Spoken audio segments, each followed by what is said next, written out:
Muchas gracias, Ismael. Es un placer para mí venir a México y dar este tipo de pláticas. Fundamentalmente, normalmente muchas veces la gente que hace estas presentaciones le pregunta a la audiencia si lo pueden escuchar. Y a mí cuando me toca esta plática en Estados Unidos le pregunto si me pueden entender, porque sé que me pueden escuchar. Acá no tengo ese problema, entonces es una de las razones por la cual me gusta mucho venir aquí a Querétaro. La plática esta está... A ver, déjame que yo te lo arreglo si quieres.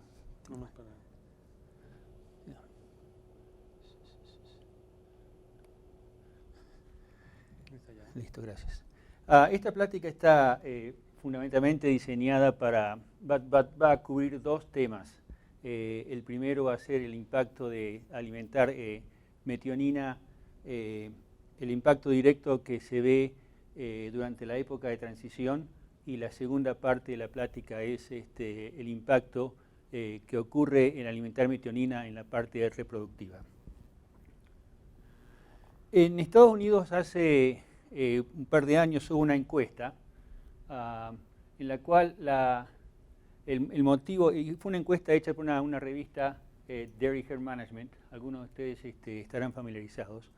Y esta encuesta fue realizada, el objetivo era para preguntarle a grupos de gente, ya sea productores, nutricionistas o veterinarios, qué efectos ellos veían cuando alimentaban aminoácidos a las vacas o cuando balanceaban las dietas de las vacas por aminoácidos. No había ningún motivo en especial, simplemente para entender desde el punto de vista de este grupo de gente qué es lo que ellos veían. Esa encuesta era una encuesta muy larga, había muchas preguntas. A mí me llamaron la atención una de esas preguntas, y la pregunta era muy simple, era que preguntaba qué efecto veían los que usaban los productos cuando se balanceaban las dietas por aminoácidos. La misma pregunta se le hacían a los nutricionistas y a los productores en forma separada, pero exactamente la misma pregunta. Bueno, los nutricionistas respondieron como nosotros en la parte de industria esperábamos, que básicamente los efectos que se veían era mayor aumento en la cantidad de proteína de la leche, mayor volumen de leche, el hecho de que ellos balancearan las dietas por aminoácidos les permitía a ellos bajar el tenor de la carga nutricional de proteína en la dieta. Hay un aumento en la cantidad de grasa de la leche, y por último el beneficio era que por el hecho de que se bajaba la cantidad de proteína de la dieta, había menos excreción de nitrógeno en el ambiente. Esa era la respuesta que dieron los nutricionistas, y esa era lo que nosotros esperábamos. Y el motivo por el cual esperábamos eso es simplemente porque todo el mundo quiere aumentar más leche. Es lo que pasa en Estados Unidos. En los Estados Unidos en los últimos 12, 15 años se ha aumentado el volumen de leche producido, a pesar de que el hato o la cantidad de vacas ha sido relativamente constante. Ellos han aumentado el volumen de producción más o menos en 1% por año. Eso es una cantidad muy importante de leche. Y básicamente es debido a esto. Todo el mundo quiere tener esta vaca, ¿no? Esta es una vaca, en realidad es canadiense, ni siquiera es americana, es norteamericana.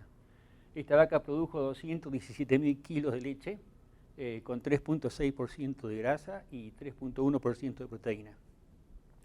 Y todos queremos esta vaca, entonces todos queremos más leche, más volumen. Los productores, cuando contestaron esa pregunta, la respuesta fue mayor reproducción.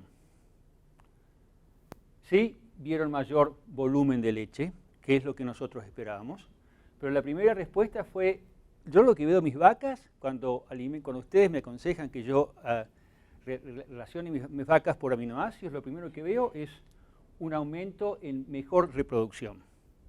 Sí, más volumen, ustedes tienen razón, pero en realidad fue esto. El tercero y el cuarto punto fueron menores problemas en transición, menores problemas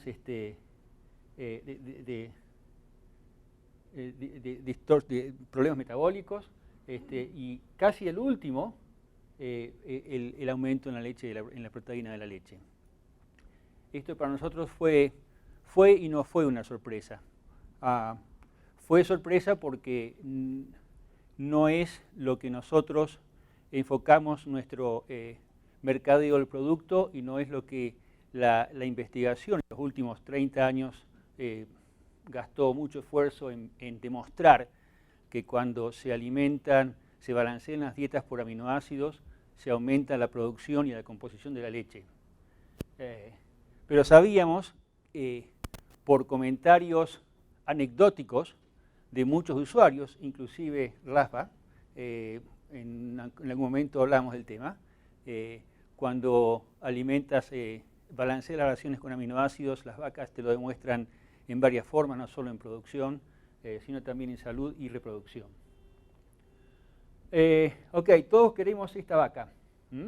Esta vaca, 217.000 kilos de proteína, que podríamos de alguna forma decir, bueno, es parecida a este auto. Este es el auto más rápido del mundo.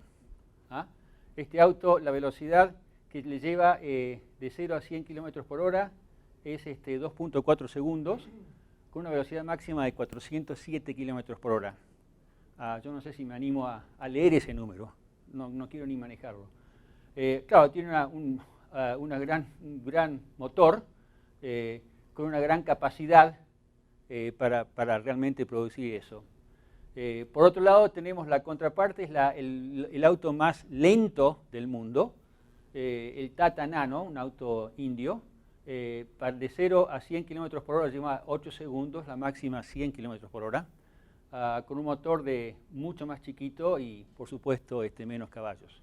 Entonces son dos modelos distintos con dos objetivos distintos, con dos problemas distintos. El problema es que nosotros siempre medimos, bueno, ¿qué velocidad máxima?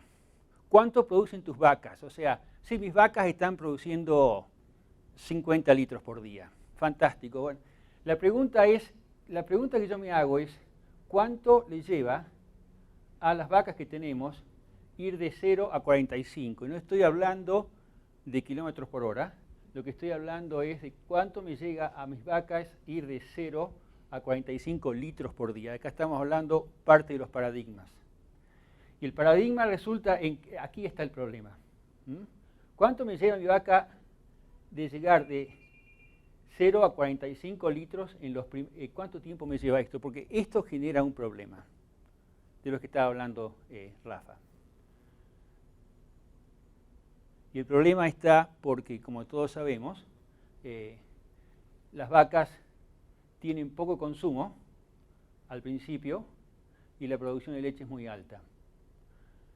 Si esta producción de leche, si me lleva poco tiempo en llegar a estos 45 litros y las vacas no me consumen, hay un déficit. Y ese déficit, que se ve también en este caso de energético, demostrado en el caso de la glucosa, es todo energía. Es muy notorio en las vacas y muy perjudicial a las vacas. Algunos de ustedes han visto este tipo de cálculos en el cual básicamente a los 7 días de parida, la cantidad de energía que una vaca requiere es esta, en cuanto a megacalorías, la cantidad que consume es esta, y la cantidad que gasta en producción de leche es esta. O sea que esa vaca está en un déficit energético muy elevado. Y eso causa una serie de problemas.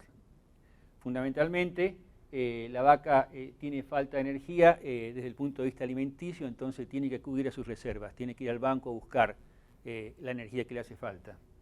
Esa energía está en forma de grasa, esa grasa llega al hígado, en el hígado se puede oxidar, transformar en ketonas, oxidar completamente a hidróxido de carbono, que es la forma ideal, pero no es la que más ocurre. La que más ocurre es esta, de acuerdo a la cantidad de grasa que llega, que es acumular grasa en el hígado. Parte de esa grasa se va hacia afuera, pero el problema es que mucha se queda en el hígado y cuando tenemos un hígado enfermo tenemos problemas con las vacas. La historia que todos conocemos. El problema es que es complicado, no es tan simple así. Empieza así por un problema de bajo consumo de materia seca. Pero no solamente es consumo de materia seca que llega a un balance negativo de energía, produce ketosis y hígados grasos con un círculo negativo, pero también hay insuficiente consumo de vitaminas, de minerales, de antioxidantes, hay problemas de magnesio, hipocalcemia, no es una cosa que afecta a las vacas, es un problema muy complicado y requiere muchas cosas para solucionarlo. La lista es larga, no es un problema nuevo, esta es una muy buena revisión de un grupo de investigadores de Iowa State. Ellos publicaron en 2004, hicieron una revisión de cuáles son los trabajos que se habían hecho para prevenir estos problemas de hígado graso en vacas. Y hay desde calcio, propenato de calcio, colina, glucagón, aminoácidos, glucosa, fructosa, propilenglicol, aminoácidos están en esas listas. O sea que es una lista y ninguno de estos es la bala mágica, la bala de plata, porque la cosa no es tan simple. Pero ¿por qué? ¿Cuál es el efecto o la necesidad de tener aminoácidos, fundamentalmente metionina? El problema es que la metionina, como tal, es un antioxidante muy potente. En el metabolismo normal de las vacas hay consumo de oxígeno a nivel de tejido, simplemente por el metabolismo. Ese consumo de oxígeno crea estas especies de oxígenos que son los compuestos reactivos de oxígeno que son nocivos para el tejido. Son parte normal del sistema inmune de la vaca, pero si estos se crean más de lo necesarios, entonces empezamos a tener problemas porque son dañinos para los tejidos. ¿Cuándo ocurre este desbalance de un metabolismo normal a una cantidad excesiva de estos reactivos? Por varios motivos. Uno es por cuando a nivel que envejecemos, demostrado porque se nos mueren tejidos. Otro es cuando hay inflamación, que es cuando ocurre, cuando las vacas paren. Cuando eso ocurre, hay un exceso de consumo de oxígeno por los tejidos. El sistema inmune produce exceso de estos reactivos de oxígeno y eso produce un círculo vicioso en el cual hace que las vacas se enfermen, con todas las consecuencias que ya son conocidas. ¿Cómo se reduce estos efectos? Hay varios. Un par de ellos que ya son bien conocidos. Uno es usar selenium, creo que Rafa mencionó, vitaminas, son antioxidantes naturales. El tercero, que aún no se ha estudiado mucho y que hemos estado estudiando nosotros, es metionina. Metionina es el antioxidante a nivel tejido más potente. Y eso puede ayudar a prevenir este tipo que básicamente repercute en prevenir que los tejidos se damnifiquen o que haya inflamación. Esto ejemplifica en forma muy, es muy complicado, pero básicamente todos sabemos lo que pasa cuando las vacas paren, la incidencia de enfermedades, no importa si son vacas de primera lactación o ya vacas con lactaciones múltiples, la incidencia de esas enfermedades en el hato ocurre en los primeros 10-12 días. Eso ocurre por este exceso de estos reactivos que básicamente causan inflamación en los tejidos. Estos tejidos se empieza el sistema inmune a funcionar, que es muy complicado, pero en definitiva terminan llegando al hígado, y el hígado, como forma de defensa del sistema inmune, básicamente libera estas acute phase proteins. Son muchas palabras complicadas, pero básicamente estas acute phase proteins son parte del sistema inmune que tienen actividad para prevenir problemas de infección o de algún insulto a nivel tejido.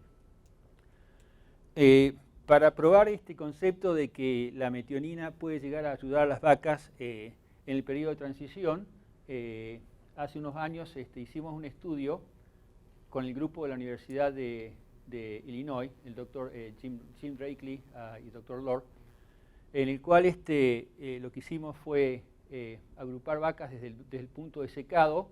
Se alimentaron la misma cantidad de la misma dieta y después la dividimos en 3 grupos. Voy a hablar nada más que de 2, por eso acá tengo nada más que 2 dietas.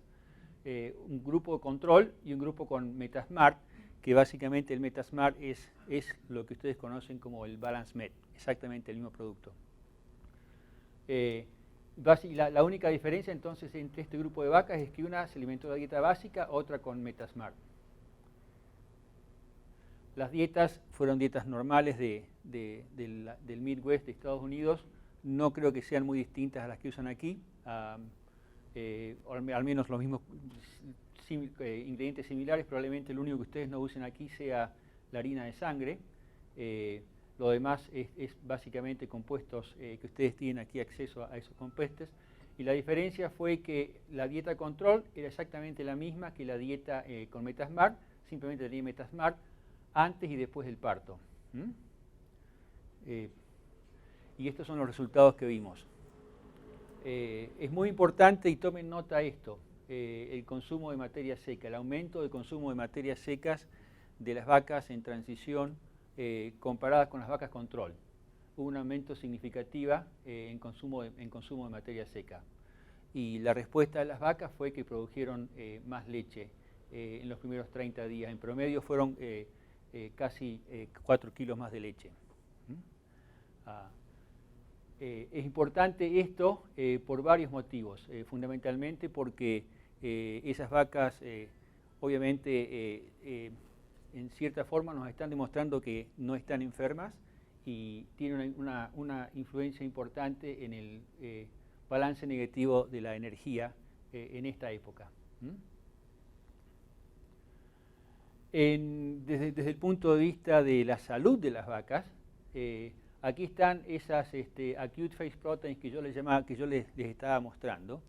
En definitiva, es muy difícil demostrar estadísticamente en un ensayo a nivel universitario donde tenemos 10 o 15 vacas por tratamiento, de demostrar que las vacas están más sanas o menos sanas o que tienen más mastitis o menos mastitis, porque si tiene 10 vacas y tiene 1 o 2 con mastitis es muy difícil estadísticamente demostrar esa.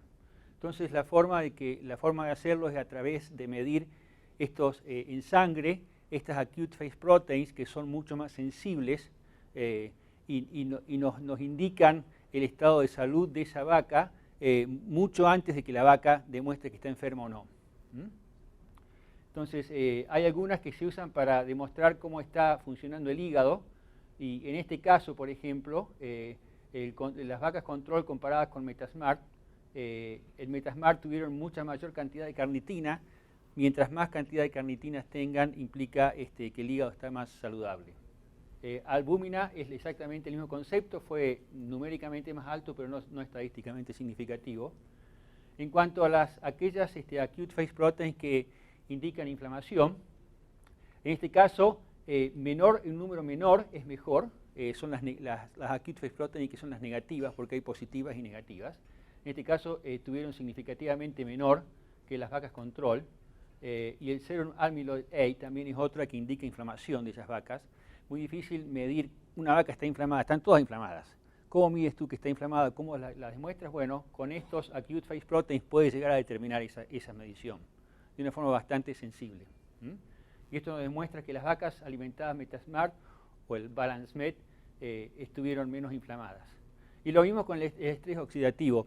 Estos son los que muestran la capacidad de la vaca de aceptar estas moléculas de oxígeno que son nocivas para el organismo.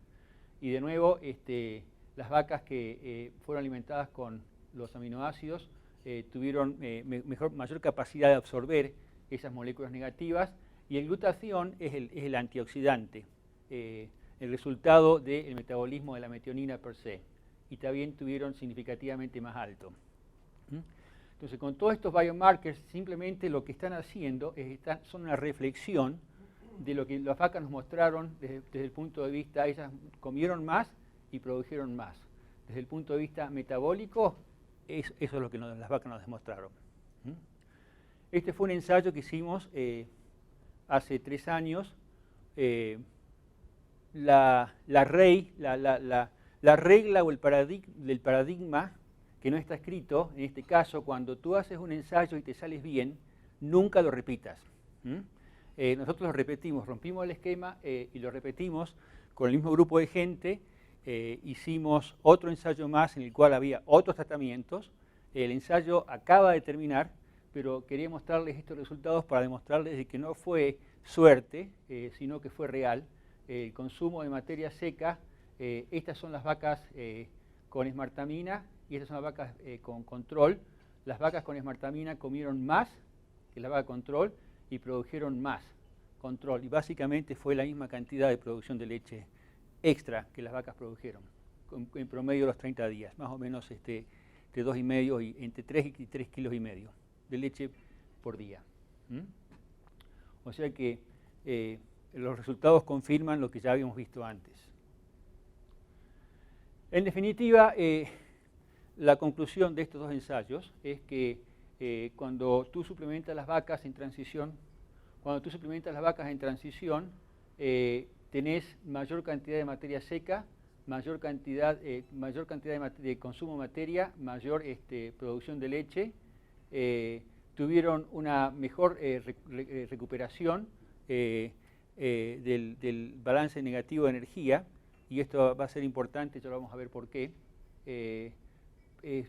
Tuvieron mejor función a nivel hepático, y decrecieron la cantidad de inflamación de acuerdo a las acute phase proteins, y aumentaron la capacidad de antioxidantes. O sea que la moraleja de todo esto es que cuando alimentamos vacas con aminoácidos, balanceamos dietas para las vacas, como nos dijeron los productores en esta encuesta, no tenemos que ver nada más que vamos a tener más leche. Las vacas nos demuestran esto con otras cosas que son mejor reproducción y mejor producción. Ahora voy a cambiar el tema y voy a pasar a la parte reproductiva. El paradigma, Rafa, estos números que están aquí, DFB significa Days to First Breeding, el día a la primera inseminación. Que el goal que está en Estados Unidos por varias listas, inclusive en en publicaciones de la Universidad de Nebraska o de Penn State, ellos dicen que el goal que deberían tener los atos para la vaca que reciba su primera inseminación debe ser menor que 80 días. La cantidad la tasa de concepción a la primer preñez, la tasa de concepción a la primer inseminación debe ser mayor del 50%. La cantidad de inseminaciones debe ser menos que 1.7%. Y el intervalo entre partos debe ser de menos de 390 días. ¿Son números reales, Rafa? ¿Son números que todos quieren? ¿Son números? Sí. Todos los quieren, pero ¿son reales? Sí. Ninguno es real. O sea, tú no puedes pedir una tasa de concepción del 50% por un servicio. Si lo pides como meta, es como si dijeras, quiero ser millonario en los próximos 2 años. Hay que ponerse números reales. Esa columna de valores de primer servicio, eso es normal, eso es creíble. Ya. Además es pura mentira. Es objetivos que no son racionales. Sí, el comentario del doctor, perdón, por los que no escucharon atrás, es decir que en realidad es irracional tratar de obtener estos números, la tasa de concepción a la primera preñez, a la primera inseminación de un número mayor 50. Sí, es un número ideal. Todos queremos eso, todos queremos la Gillette. Todos queremos tener la vaca de 100, 150 pounds, 55, 60 litros, pero la realidad es que no ocurre. Pero estos son los números que están y los números reales del ATO de Estados Unidos. Números que son bastante más lejos a los goles. ¿Cuál es el problema? El problema es que desde el punto de vista de reproducción, esto es como no es como Las Vegas. Todos conocen lo que pasa en Las Vegas, se queda en Las Vegas. Lo que pasa acá no se muestra acá. Lo que pasa en el momento de transición va a tener un impacto desde el punto de vista a nivel de la reproducción. Ahora, ¿cuál es el problema que está ocurriendo con esto? Dijimos que era un problema de energía. Este es un estudio que el Dr. Drake lo presentó en 2006 y él trataba de ver qué pasaba desde el punto de vista. Ellos hicieron, básicamente, midieron el balance de energía de las vacas a las 3 semanas con respecto a la cantidad de producción de leche. Porque habíamos dicho de que si la vaca produce más leche va a tener un balance negativo de energía. Eso habíamos quedado. Entonces el problema es eso real. Entonces eso implica que tenemos que producir menos leche para no tener balance negativo de energía. Bueno, eso es totalmente contraproducente también. No queremos menos leche, queremos más leche. Entonces lo que ellos hicieron fue estudiar la relación que había a las 3 semanas de posparto, de acuerdo a la cantidad que producieran las leches, y midieron con el balance de energía. Y no hay ninguna relación, la correlación es horrible, la línea es básicamente directa.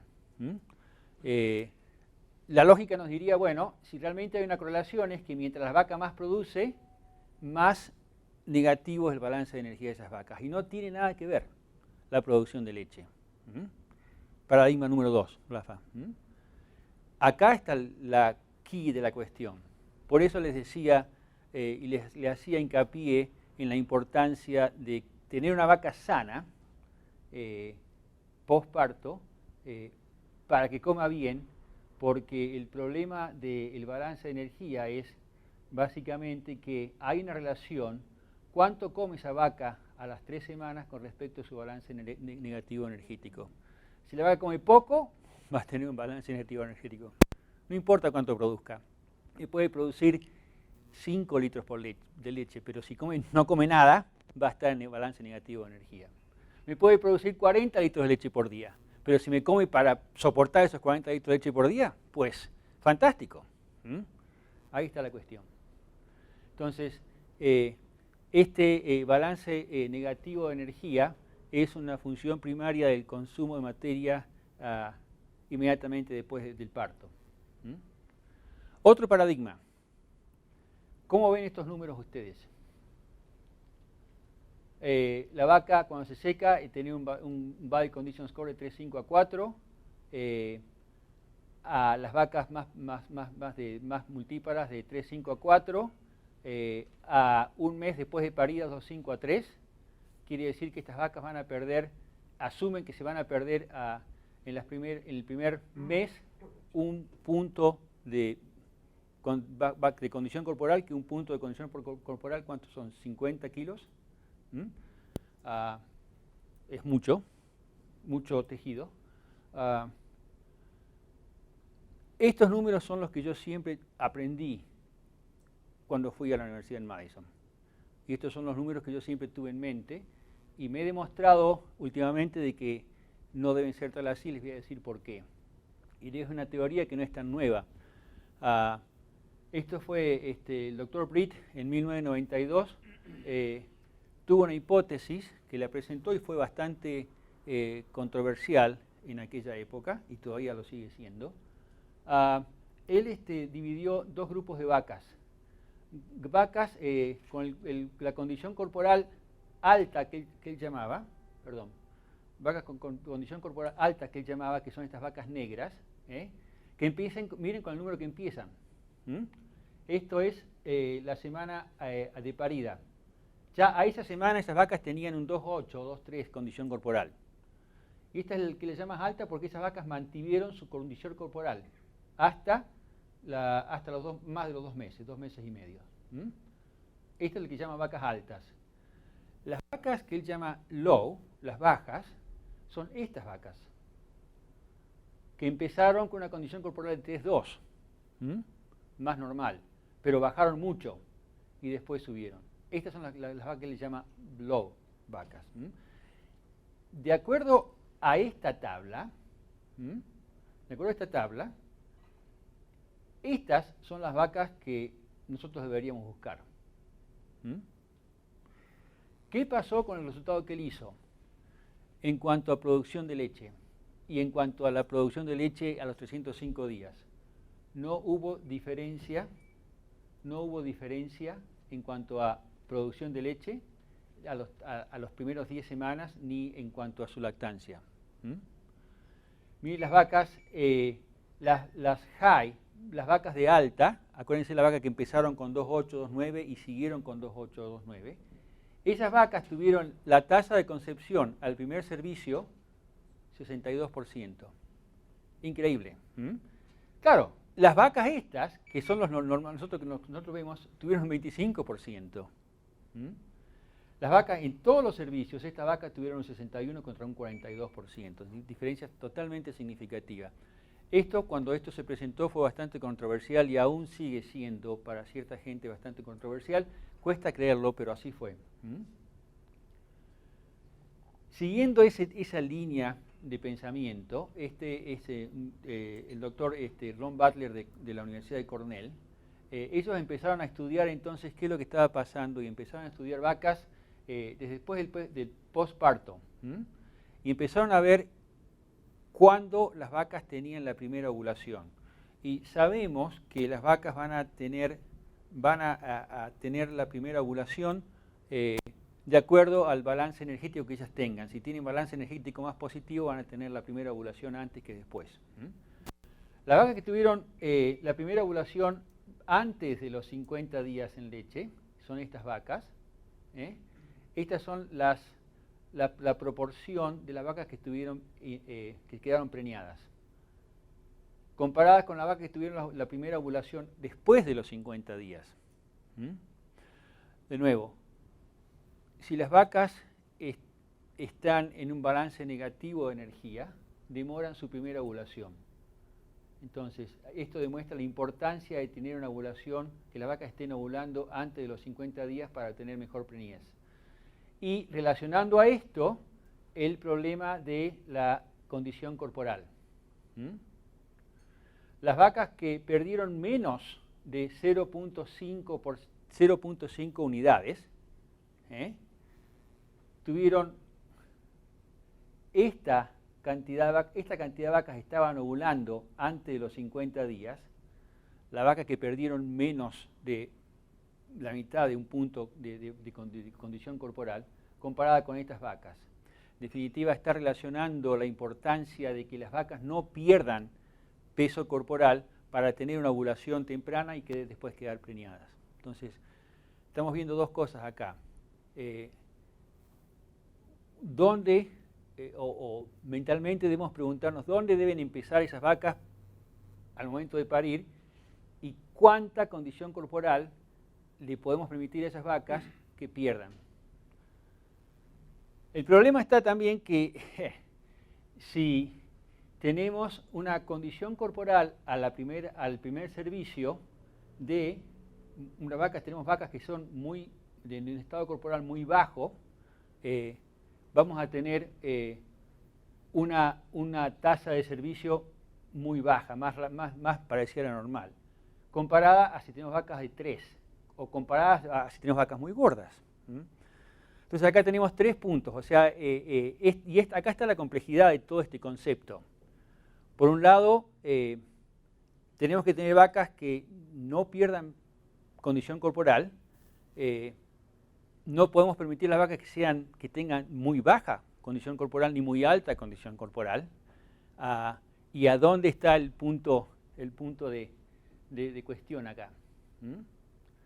Entonces, para comprobar ese concepto, en la Universidad de Wisconsin se hizo un estudio, se publicó hace poco, y el concepto era que la alimentación durante este periodo, cómo afectaba la condición corporal aquí, cómo afectaba la condición corporal aquí, cómo afectaba la calidad de esos huevos y cómo afectaba a la fertilidad en las vacas. Ellos publicaron un estudio el año pasado en el cual hay 2 o 3 ensayos a campo con muchas vacas. Este ensayo tiene 1.800, 2.000 vacas. Y lo que ellos midieron fue que básicamente vacas que tenían una condición corporal de 2.-5, 1.100 vacas, perdón. Esto fue la condición corporal fue tomada al momento de la inseminación sincronizada a los 63 días. Usaron un protocolo de double of sync, un protocolo de inseminación para sincronizar todas las vacas. A los 63 días inseminaron las vacas y tomaron la condición corporal de esas vacas. Las vacas que habían tenido menos de 2.5% de composición corporal tuvieron un 12% de las vacas que estaban anovulatorias comparadas con un 5% de las vacas que estaban por encima de 2.75%. De nuevo, demostrando de que las vacas, no podemos tener vacas muy flacas a los 63 días. La tasa de inseminación, básicamente preñeces por la primera inseminación de estas vacas fueron de un 49% comparadas con un 40%. Estos dos números fueron significativos. En definitiva, de nuevo, demostrando de que tenemos que revisar el paradigma de dónde deben estar las vacas en cuanto a su peso corporal, a la condición corporal. Este fue parte de la misma publicación con otro grupo de vacas, con otro ensayo. En este caso, estos son donde usaron casi 2.000 vacas. La condición corporal fue tomada al momento de la parir y a los 21 días después de la aparición. Y ellos básicamente dividieron las vacas en 3 grupos. Vacas que perdieron condición, estos son lecherías de Wisconsin, comerciales, o sea, no obedecían a ningún tratamiento alimenticio ni ningún manejo en especial. Simplemente ellos fueron a ver el objetivo, el efecto de la condición corporal. De estas vacas, de estas 2.000 vacas, un 41% perdieron con condición corporal, un 35% lo mantuvieron y un 22% ganaron condición corporal. Este es otro paradigma que yo tenía. Yo consideraba que todas las vacas parían y perdían condición corporal, todas. Y no es así. No es así. La condición corporal ahora fíjense estos números. La condición corporal promedio a la aparición. 2.8, 2.3, no hubo diferencia básicamente, o sea, diferencia significativa, pero básicamente 2.8 y medio a 2.9. Yo honestamente no puedo, mi ojo no me da para dar si una vaca es 2.8 o 2.9. Es muy difícil eso, pero desde el punto de vista estadístico pudieron hacer esa separación. Lo cierto es que la condición corporal a los 21 días, estas fueron las que perdieron 0.3 unidades, estas no perdieron nada, estas ganaron 0.2 unidades. La cantidad de leche que produjeron no hubo diferencia entre los 3 grupos de vacas. 30 a 31 litros de leche por vaca por día. Estos son datos no universitarios, sino de datos normales. Aquí están la tasa de concepción las preñeces por la primera inseminación. De las vacas que perdieron condición corporal, las vacas que mantuvieron la condición corporal y las vacas que ganaron condición corporal. Cuando hacemos el promedio de este número nos da más o menos el 30, 35, 37% que tenemos en todos los datos. Pero cuando empezamos a separar y ver qué pasa, estos números son fenómenos, son básicamente imposibles, casi imposibles de creer. Pero es lo que esta gente vio y observó a campo. Entonces, de nuevo al paradigma, Rafa. La cuestión es, ¿estos números son correctos? Esto a mí me cuestiono a mí mismo si este número debería ser 3 a 3,5 o 3 a 3,2,5 si nos animamos a hacer el condition score por cuartos, ¿no? Y este debe quedar acá, de 2,75 a 3. De nuevo, a los números ideales. Pero si empezamos a manejar nuestros datos con esos ojos, probablemente podamos ayudar a las vacas a tener mejor reproducción. ¿Por qué es importante eso? Debemos acordarnos que lo que nosotros estamos mirando acá es, cuando hacemos inseminación, vemos la vaca que está en celo, vemos 12 horas después de que la vaca está en celo, es el momento ideal para inseminarla. Estamos enfocando todos los números aquí, pero debemos acordarnos que este señor que sale aquí se empezó a formar antes de que la vaca para. Cuando hablando con los grupos, le lleva 100 días a ese huevo, básicamente, para formarse, en definitiva. Entonces, lo que pase aquí, en la formación de este huevo, que en definitiva va a ser el 50% del embrión, si este ente aquí no está perfectamente saludable, por lo que puede haber llegado a pasar aquí, puede llegar a tener consecuencias. Esa es básicamente la teoría de todo esto. Hablando con la gente de Wisconsin, cuando hicimos un par de estudios, yo les decía al doctor Wilbank, que es el reproductor, yo le decía, la vaca queda preñada al momento que tú la secas. Y él me dice, pará, estás empujando demasiado la cosa, o sea, no lleva tanto tiempo Pero en cierta forma yo creo que hay parte de razón en esto. La vaca queda preñada cuando vos la secás porque si tú tienes un buen manejo de todo ese periodo, fundamentalmente aquí, vas a tener un buen embrión. Entonces, aquí viene la parte de la metionina.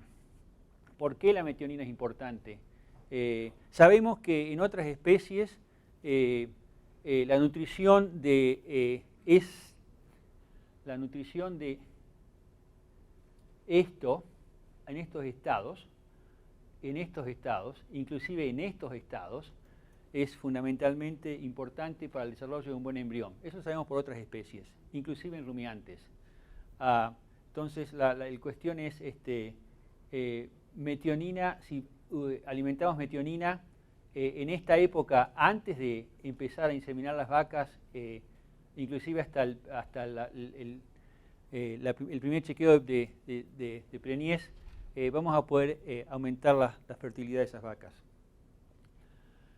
¿Y por qué metionina? Este es un estudio que se hizo en ratas, y no, obviamente no queremos aumentar la población de ratas del mundo, pero este estudio se hizo para demostrar la importancia que tiene metionina en el desarrollo embrionario. Se publicó hace ya varios años y básicamente lo que ellos hicieron fue tomar embriones de ratas y hacerlos crecer in vitro con serum de ratas. Y esos embriones crecieron normalmente. Cuando tomaron embriones y los hicieron crecer en un medio que tenía serum de vacas, esos embriones no se desarrollaron. Y la pregunta era qué es lo que había diferencia diferente en ese serum. Probaron varias cosas, básicamente cuando las ratas se incubaron con serum que no tenía ningún aditivo, tuvieron un 100% de embriones anormales. Cuando le pusieron aminoácidos, cuando pusieron aminoácidos y vitaminas, no tuvieron ningún embrión anormal. Entonces dijeron, ajá, aminoácidos y vitaminas. Después se hicieron nada más con aminoácidos, ningún embrión anormal. Ajá, aminoácidos. Hicieron con vitaminas, 100 anormales. Entonces son los aminoácidos. Empezaron a probar distintos aminoácidos, probaron aminoácidos sin la metionina, y cuando probaron aminoácidos sin la metionina, un 100% de embriones anormales. Esto fue para demostrar que básicamente la metionina, cuando pusieron metionina, tuvieron metionina nada más.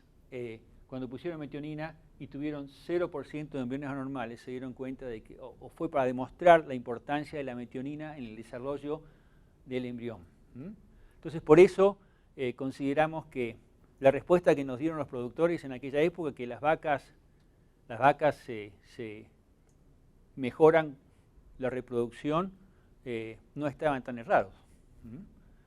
Y esto se demostró en ratas, no en vacas, ¿no? Pero para demostrar esa teoría, entonces, o para ver si eso era real, hicimos un estudio en la Universidad de Wisconsin, en el cual el problema de estos estudios a nivel de reproducción es que para demostrar diferencias significativas se requieren un número muy grande de vacas,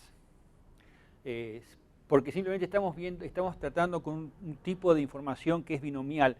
Desde el punto de vista estadístico quiere decir que tenemos sí o no, y estamos demostrando con porcentajes de cuántos embriones se murieron, y estamos hablando de un 30% de embriones o un 20% de embriones contra...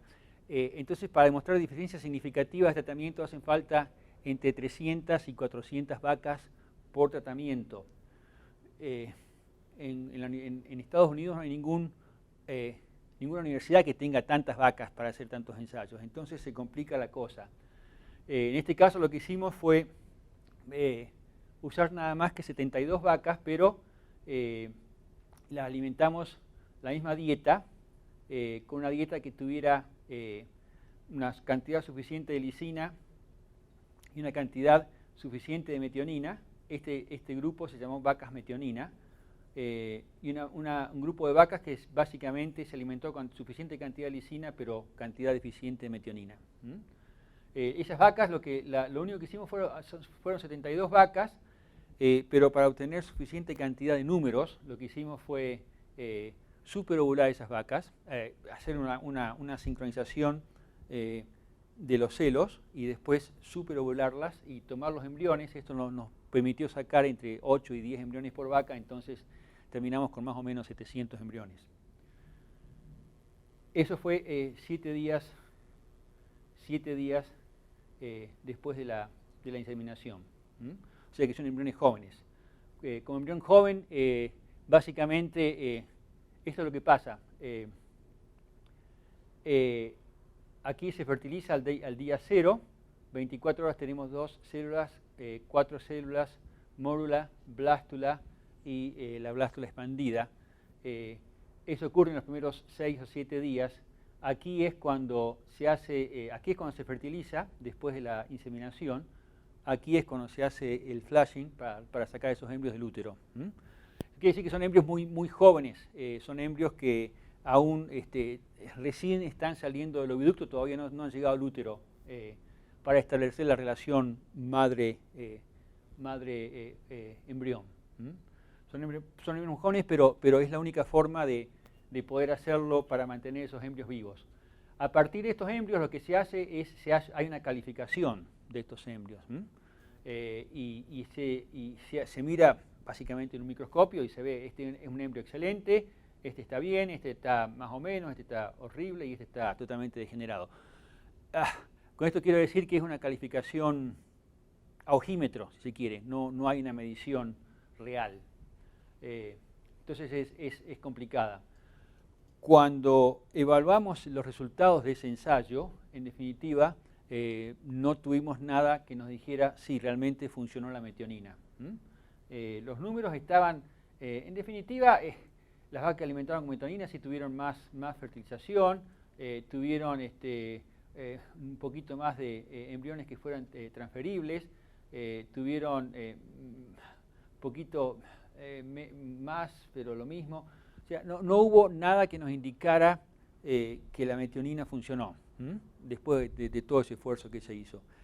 Pero acuérdense que eso eran embriones muy jóvenes.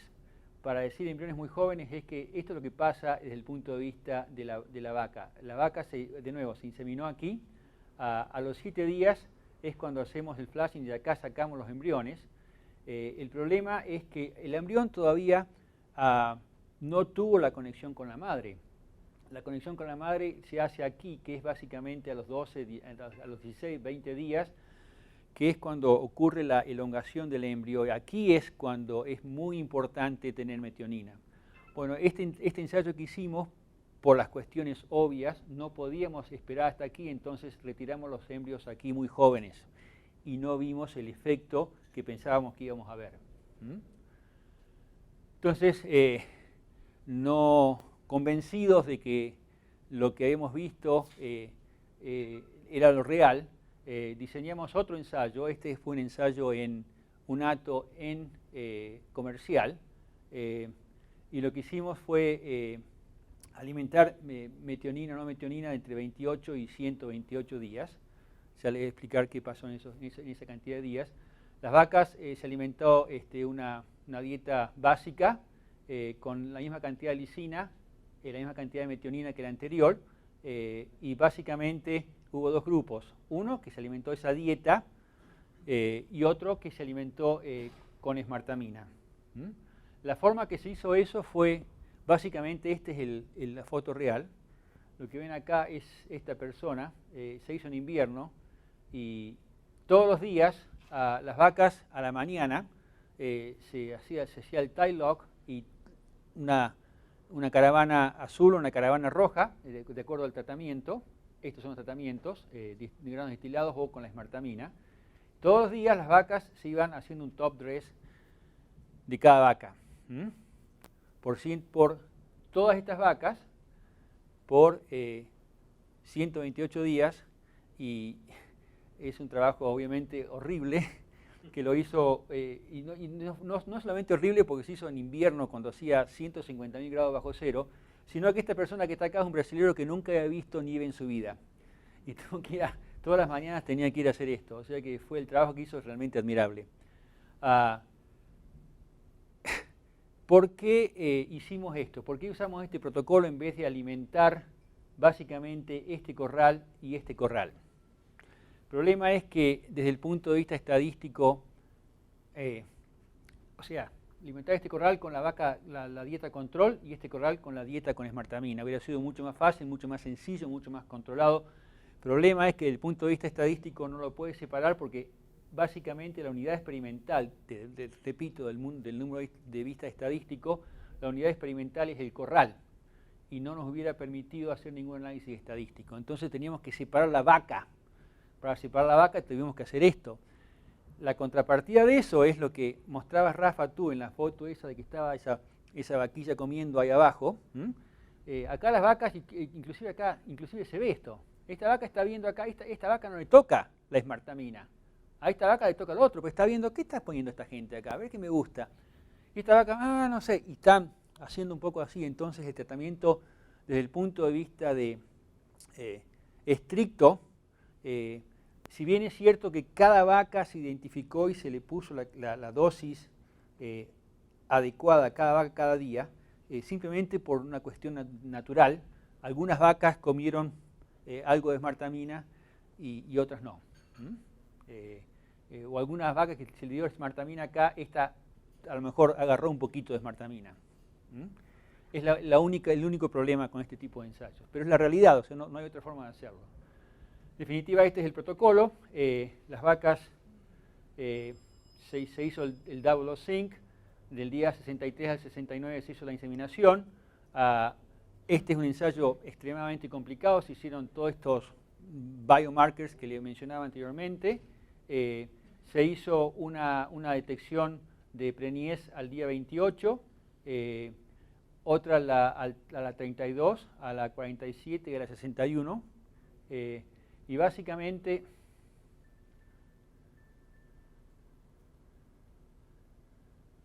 los resultados que les estoy mostrando ahora son realmente salidos de la olla anteayer. O sea que nadie los ha visto todavía excepto ustedes. Las tasas de la mortalidad embrionaria del día 21 al día 61. En definitiva, eso es lo que cuenta. De las vacas primíparas, básicamente no hubo diferencia la vaca control con las vacas que se alimentó metionina. Este número está un poquito más alto del que a mí me gustaría ver.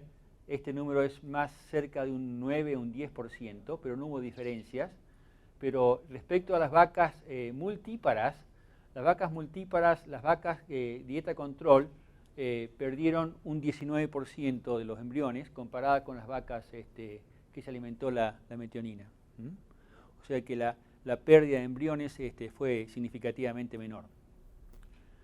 O sea que este ensayo nos ha demostrado, desde el punto de vista científico, si uno quiere, lo que los productores nos dijeron hace ya 3 o 4 años. Mucho esfuerzo para demostrar lo que ellos ya sabían, pero hay que hacerlo. En definitiva, más leche por vaca no significa que vamos a tener menos reproducción. El balance negativo de energía después de la aparición no está relacionada con mayor producción de leche, pero básicamente es un problema de consumo de materia seca. Perder más de 0,5 unidades de condición corporal tiene obviamente un problema desde el punto de vista de la reproducción de las vacas, o sea que el objetivo debería ser tratar de perder menos de 0,5% unidades. Las vacas no tienen que obviamente estar flacas al momento de la inseminación. Revisar el concepto de la condición corporal, al menos eso es lo que me ha ocurrido a mí después de hacer todo este trabajo. Que la vaca tenga una buena preñez empieza antes de la aparición. O sea, está bien, tal vez no empiece en el momento del secado, pero al menos acordemos de que empiece antes de la aparición. No en las 12 horas antes de cuando se debe inseminar. Y los aminoácidos, balancear las dietas con aminoácidos, con metionina, desde las vacas a parir hasta las vacas que han quedado inseminadas, yo creo que es importante. Con eso, si hay alguna pregunta, ya concluyo mi presentación.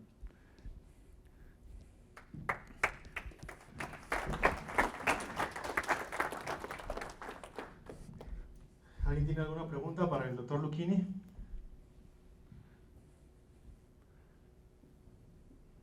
Mientras alguien más se anima, Dan. Gil, gracias. Recientemente se ha salido también el asunto con la lisina. O sea, aquí como que solamente se fijaron en la metionina. No sé si conservaron las relaciones con la lisina. ¿Cómo estuvo ese juego de aminoácidos, lisina, metionina? Sí, es una buena pregunta. Mira, voy a pasar.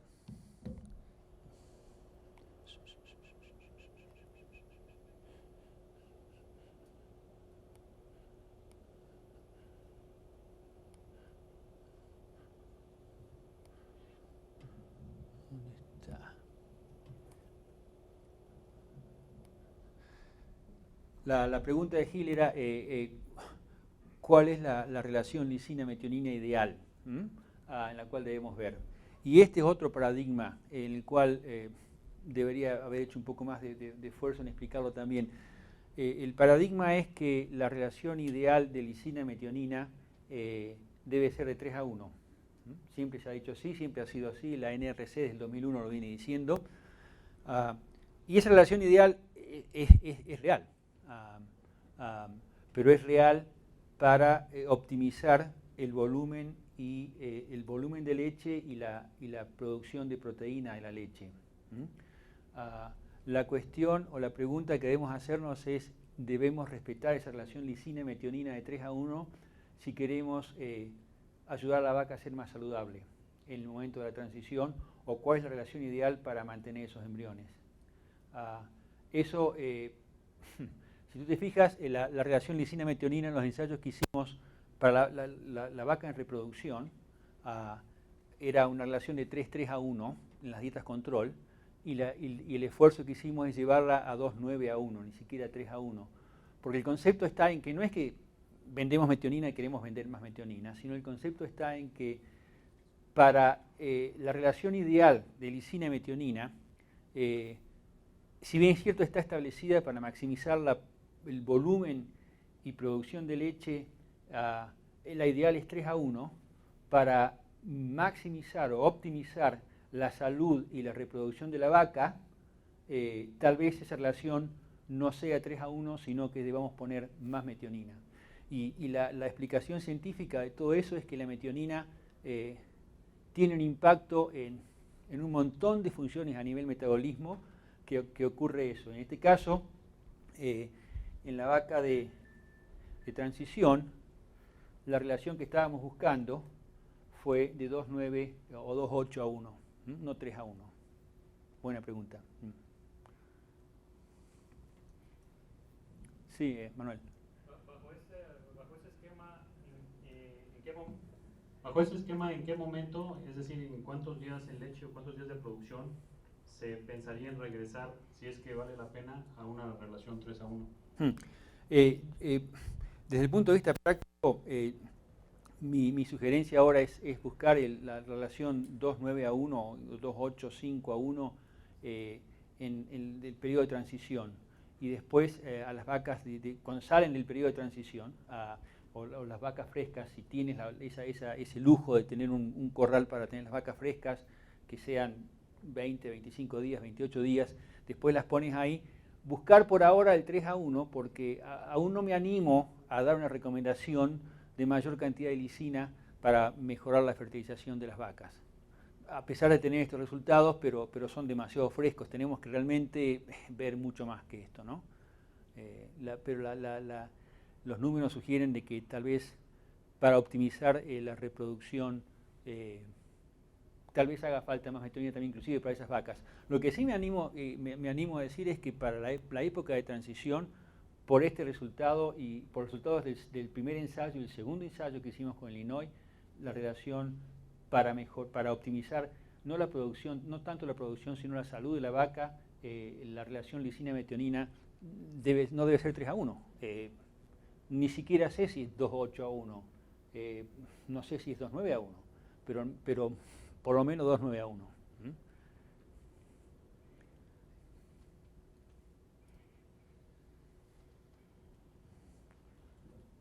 ¿Alguien más? Dan, estas consideraciones de suplementar 2,85 o 2,9 por lo menos a 1, la relación lisina-metionina en el periodo de próximas y frescas, ¿cambiaría la recomendación si tomas en cuenta ciertos manejos de los establos, como el tipo de dieta de próximas o si manejan una dieta de energía controlada o si tienen cierta ración de frescas o algo cambiaría? No, pero yo creo que indirectamente has tocado en un tema que es algo que es importante. Hay una diapositiva que la vi que me pareció muy graciosa, y es un círculo muy grande en el cual básicamente es un círculo que tiene una cuestión muy chiquita, como los círculos estos de las tortas, ¿no? Y esta parte así es, no me acuerdo, ponerle un 7%, 93% es otro color, y el 93% es manejo, condiciones del establo, corral, todo eso, y el 7% es la alimentación. O sea que acá estamos viendo una parte muy fina de todo lo que hace el problema. Pero para contestar tu pregunta, Ismael, no, porque básicamente la relación lisina-metionina va a ser independiente, o sea, no tiene que depender de qué tipo de dieta que no tengas, debe ser constante. Sí vas a tener que tener suficiente cantidad de lisina, que yo creo que lo que Gil está hablando. No puedes tener una relación que tenga muy poca lisina, o sea, tienes que mantenerla. Si tú ves en todas mis dietas, la cantidad de lisina es por lo menos el 6,3, 6,4 de la proteína metabolizable.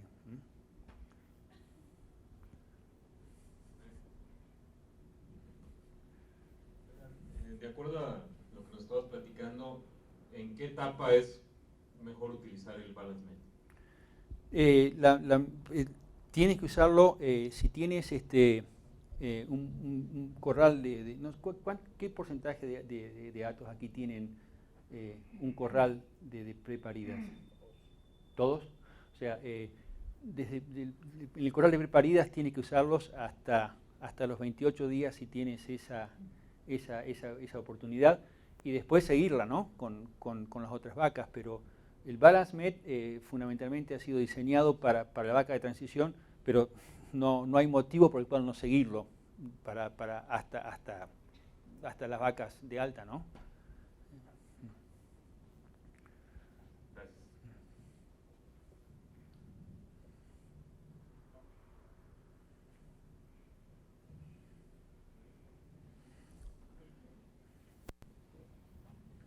Una pregunta. Hay unos productos que son a base de glucomananos, que dicen ser lo mismo que, bueno, lo que usted expuso, ¿no? O sea, aumento en la producción de leche. ¿Qué diferencia hay entre la metionina que usted está exponiendo contra estos productos? ¿O es lo mismo? No son los mismos. Glucomananos son esencialmente, ¿cómo dices? Paredes de las celulares de las levaduras, ¿no? Y en definitiva, desde el punto de vista químico, son hidratos de carbono. No es lo mismo, esto es un aminoácido, y por otro lado, estos glucomananos, la forma de interactuar, lo que entiendo, no sé qué tasa de nivel, a nivel de pasaje luminal estos grupos tienen. Entonces no vas a tener un efecto a nivel intestinal de la vaca.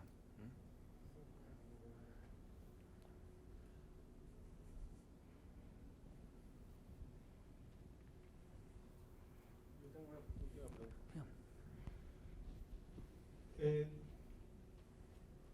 ¿Qué establos podrían estar interesados en usar una metionina de sobrepaso? ¿Un establo con buen manejo, uno con problemas o en algunos casos no tiene sentido, no sería una buena inversión? Todos los establos tienen que tener. Honestamente, un poco de referencia a este círculo que te hablaba, si tienes muchos problemas de manejo y muchos problemas de un estado corporal horrible en las vacas y un montón de otras cosas, si no sabes lo que estás dando de comer a las vacas, no tiene sentido ir a darle muy fino, ¿no? Yo enfocaría, no es que las vacas no se van a beneficiar, pero el problema es que no te va a dar la opción, en un acto donde tengas muchos problemas de manejo, no te va a dar la opción el producto no va a tener la oportunidad de mostrar sus beneficios porque va a haber otras cosas que te van a estar haciendo tanto ruido que no lo vas a poder ver. Sí, esa es una pregunta.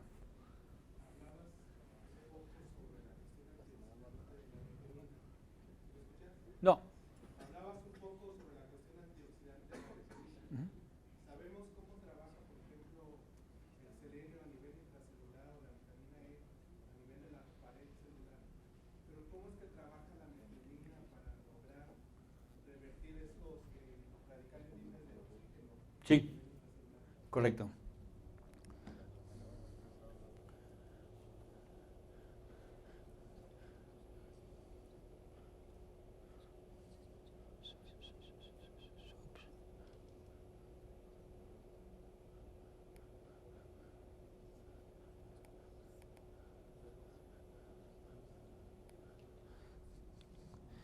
En definitiva,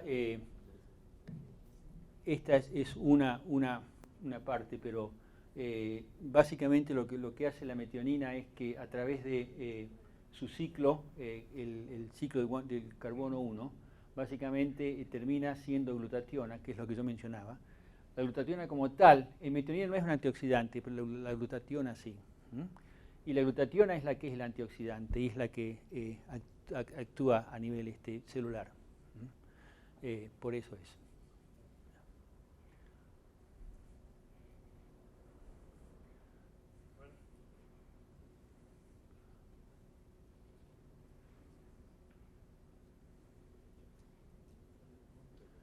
Te escuchamos, Manuel. ¿Sí? Sí, te escucho, si no yo lo repito.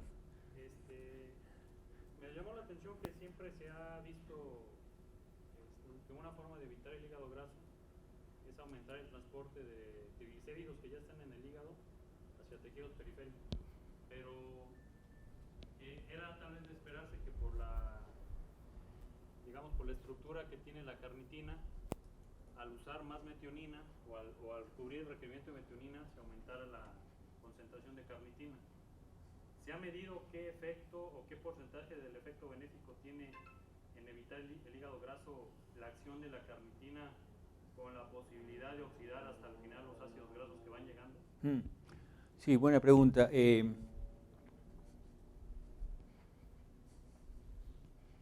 Estoy pensando si alguien...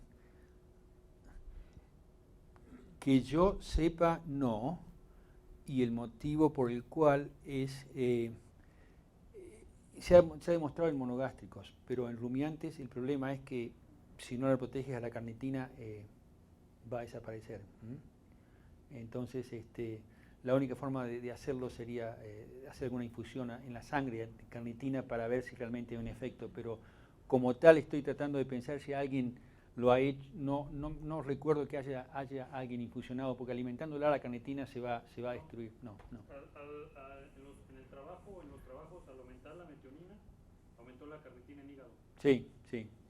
Era tal vez de esperarse por la composición de la carnitina. Correcto. Eso sí, pero es un efecto secundario, ¿no es cierto? O sea, sí. La carnitina de por sí, alimentar carnitina de por sí no, pero el efecto de que alimente, al efecto de que alimentes metionina puedes tener carnitina, correcto. Y sobre una posible disminución en lo que es el producir el hígado graso, ¿se ha medido ese aumento en carnitina? ¿Cuánto puede ayudar? ¿Cuánto puede colaborar? No, nosotros lo que medimos con estos estudios fue, no creo que lo tenga en esta presentación, lo que medimos fue incorporación de grasa a nivel hepático. Y lo que vimos fue que las vacas que se alimentaron metionina, la acumulación de grasa en el hígado en la primera semana fue mayor en las vacas que se alimentó metionina, comparada con las vacas control. Esto es contraindicativo a lo que estamos diciendo. Pero esas vacas después bajaron mucho más rápido la cantidad de grasa en el hígado que las vacas con control. Las vacas con control siguieron aumentando la cantidad de grasa que estaba en el hígado. Las vacas que tuvieron metionina disminuyeron mucho más rápido. Y el motivo por el cual fue que las vacas, si miramos, espera que te muestre una diapositiva de aquí.